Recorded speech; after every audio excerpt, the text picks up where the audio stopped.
సుదుర్దర్శనమిదం రూపం ద్రష్టుమానసి యన్మమ దేవాప్యస్య రూపస్య నిత్యం దర్శన కాంక్షిణః. సుదుర్దర్శనమిదం రూపం ద్రష్టుమానసి యన్మమ, నా యొక్క ఈ రూపం అనేదే నీకు ఈ విశ్వరూపం చూపించానే, ఇది చాలా కష్టం, ఎవరికి దర్శనం కాదు. దేవాప్యస్య రూపస్య నిత్యం దర్శన కాంక్షిణః, దేవతలందరూ కూడా నా యొక్క ఈ విశ్వరూపం కోసం నిత్యం ఎదురు చూస్తూ ఉంటారట. వాళ్ళకి లభ్యం కాలేదు, నీకు లభ్యమైంది. ఎందుకు? నీకు భక్తి. ఆ భక్తి ఏంటో చెప్పబోతున్నా. నాహం వేదే న తపస నదానైన నచ ఈజ్జయ శక్యేయం ద్రష్టుమాన సుమామ్యథా. వేదాధ్యయనము చేత గాని, నా తపస ఈ బాహ్య తపస్సుల చేత గాని, నా దానేన దానము చేత గాని, ఇజ్జయ యాగాల చేత గాని, ఇవన్నీ దేని చేత కూడా నేను లభ్యం ద్రష్టుమాన సుమామ్యథ. ఎలా లభ్యం అవుతాను? ఇప్పుడు చెప్తున్నారు. భక్త్యాతు అనన్యా శక్య అహమేవం విదోర్జున జ్ఞాతుం ద్రష్టుంచ తత్వేన ప్రవేష్టుంచ పరంతప. నీకు నేను ఈ చూపించిన విశ్వరూపం ఉన్నదే, ఇది అనన్య భక్త్యా శక్య, అనన్య భక్తి చేతనే శక్యము, ఇది సాధ్యము సుమా. అదేమిటా అనన్య భక్తి? ఏం జరుగుతుందంటే, అనన్య భక్తి ఏంటంటే జ్ఞాతుం ద్రష్టుంచ తత్వేన ప్రవేష్టుంచ పరంతప. ఈ శ్లోకాన్ని యోగులే వివరించగలరు కానీ మిగతా వాళ్ళకి అర్థం కాదు. అదేమిటంటే జ్ఞాతుం తెలుసుకొనుట, ద్రష్టుం చూచుట, ప్రవేష్టుంచట ప్రవేశించుట. ముందు ప్రవేశించి చూసి తెలుసుకోవటం, చూసి ప్రవేశించి చూసి తెలుసుకోవటం అంటే ప్రవేశించడం ఎక్కడా? ఎవరు ప్రవేశిస్తారు? భ్రువోర్మధ్యే ప్రాణమావేశ సమ్యక్ శతం పరం పురుషం ఉపైతి అని 8వ అధ్యాయం చెప్పారు. భ్రూమధ్యలోని ప్రాణాన్ని ప్రవేశింపజేయాలి. సో ప్రవేశించేవారెవరు? ప్రాణం. ప్రవేశించే స్థలం ఎక్కడా? భ్రువోర్మధ్యే ప్రాణమావేశం, భ్రూమధ్యంలోన. మరి చూసేది ఏమిటి? జ్యోతిషామిప తజ్జ్యోతి తమసా పురమతి 13వ అధ్యాయం చెప్పుతున్నారు. యో అంత సుఖం అంతరారం, ఇదంతా జ్యోతి.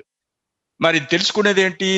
ద్రష్టం సర్వం కల్విదం బ్రహ్మ, అంతా కూడా ఇది తేజోమయమే అని తెలుసుకుంటాడు. ఎవరికది? ఈ విశ్వరూపం అంతా కూడా ఇది తేజస్సులోని అంతర్భూతమైనదని తెలుసుకునేది ఎవరు? అందులోకి వెళ్ళినవారు. ఆ వెళ్ళినవారు ఎవరు? ప్రాణం. ఎవరు చేస్తారు? ప్రాణాయామం చేస్తారు. ఎవరు చేస్తారు? యోగులు చేస్తారు. దీనికి అనేక సూత్రాలు చెప్తున్నాయి. ఇది తెలుసుకోలేక ఏంటంటే మామూలుగా వ్యాఖ్యానం చేసుకుంటున్నాం మనం. అదేమిటంటే బ్రహ్మనాడి ముఖేరంధ్రం సూక్ష్మం పరమగోచరం తస్మిన్ ప్రతిష్ఠితం సర్వం విశ్వం సహచరాచరం అన్నారు. ఉత్తరగీతలోనే మళ్ళీ చెప్తున్నారు. బ్రహ్మనాడి ముఖేరంధ్రం, ఈ బ్రహ్మనాడి సుషుమ్నాలోన ముఖమందు ఒక రంధ్రం ఉంది. అక్కడేంటంటే తస్మిన్ ప్రతిష్ఠితం సర్వం విశ్వం సహచరాచరం, చరాచర ప్రపంచం అంతా కూడా ఆ రంధ్రం దగ్గర ఉందిట. అదే మనం అక్కడికి వెళ్ళేసరికి మనకి మొదట ఏంటంటే అనేక రూపాలు, ఎక్కడెక్కడ మనకు రూపాలు కనబడుతూనే ఉంటాయి. చివరికి ఆ ప్రకాశంగా కనబడుతుంది. అదే తస్యాంతే సుసృగం సూక్ష్మం తస్మిన్ సర్వం ప్రతిష్ఠితం మనం మంత్రపుష్పలు చదువుతుంటాం. తస్యాంతే సుసృగం సూక్ష్మం, ఈ బ్రహ్మ అంటే ఈ సుషుమ్నా నాడి అంచెములోన సుసృగం అంటే చిన్న రంధ్రం, సూక్ష్మమైన రంధ్రం ఒకటి ఉన్నది.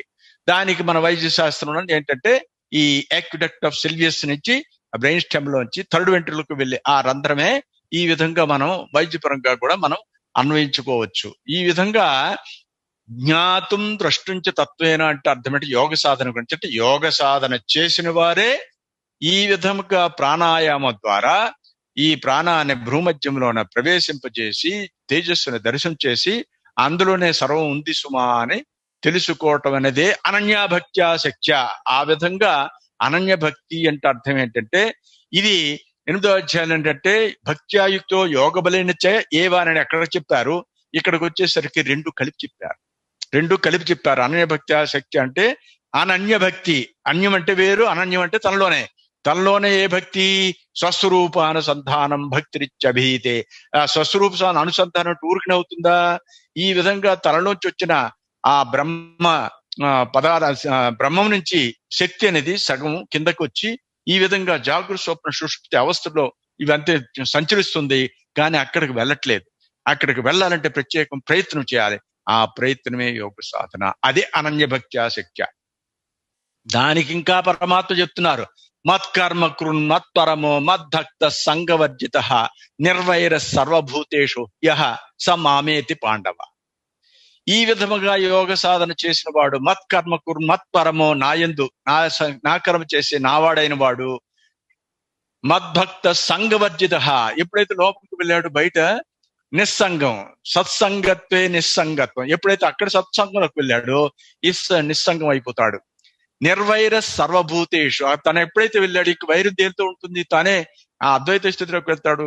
నా నిర్వైర ఎస్ సమామేతి పాండవ, ఎవరైతే అలా వెళ్తారో మామేతి పాండవ, అర్జున్ వాడు నా వాడే, నేనే అవుతాను సుమా అని విశ్వరూప సందర్శనలో ఈ విధంగా కృష్ణ పరమాత్మ చెప్పారు. ఇక రాబోయే అధ్యాయాలు అత్యంత వేదాంతపరమైనవి, చక్కని వేదాంతము. ఇక వచ్చేది